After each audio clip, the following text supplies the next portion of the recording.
आज आपण बनवूया साबुदाणा खिचडी. प्रत्येक उपवासाच्या टाईमला साबुदाणा खिचडी सगळेच खातात आणि आता श्रावणच्या महिन्यात तर सगळेजण उपवास करतात पण आणि करून खातात पण.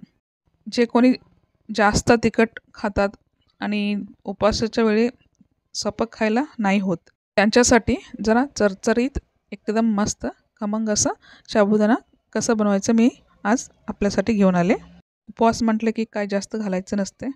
तेल गरम करून घ्या, जिरा घाला आणि बारीक चिरलेले मिरची त्यात घाला, कढीपत्ता आणि आपल्याला आवडलं असेल तर शेंगदाणा घालून थोडं फ्राय करून घ्या.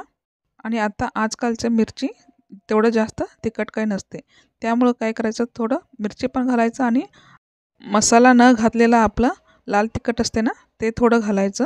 म्हणजे एकदम टेस्ट पण वेगळं होतं आणि एकदम खमंग चरचरीत आपलं म्हणजे खाल्लं की तोंड स्वच्छ होईल असं आपला साबुदाणा बनतो. एकदा आपण जरूर बनवून ट्राय करून घ्या. आणि शेंगदाण्याचे पावडर घाला. 5-6 तास भिजवलेले साबुदाणे त्यात घालून मस्त असं फिरवून घ्या. साबुदाणे कधी पण गॅस मंद आचेवरच करून घेतले की म्हणजे एकदम एकमेकात चांगले मिक्स होते आणि आपलं टेस्ट पण चांगलंच येते. आणि वरून थोडं आपलं सेंधी लोण घाला, नाहीतर नॉर्मल मीठ पण चालते.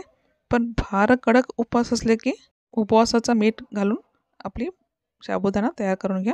आता अर्धमर्ध झालं की कोथिंबीर घालून आणि थोडीशी परतून घ्या. म्हणजे सगळे एकजीव होईपर्यंत असं बारीक ठेवून परतून घ्या. मी आज बारीक ठेवून इंडक्शनवर करत आहे. असं एकदा मिरची आणि मिरचीचं पावडर घालून करून बघा, किती छान टेस्ट आणि स्वादिष्ट लागते. आवडली असेल तर कमेंट करून नक्की सांगा. आपली एक कमेंट पुढं काम करायला प्रोत्साहित देते. खिचडी बघितल्यावर एकदम तोंडाला पाणी सुटतं आणि जास्त तिखट खाणाऱ्यांना तर मस्तच आवडते. हा रेसिपी आपल्याला आवडली असेल तर लाईक आणि सबस्क्राईब करायला विसरू नका. रेसिपी पाहिल्याबद्दल धन्यवाद.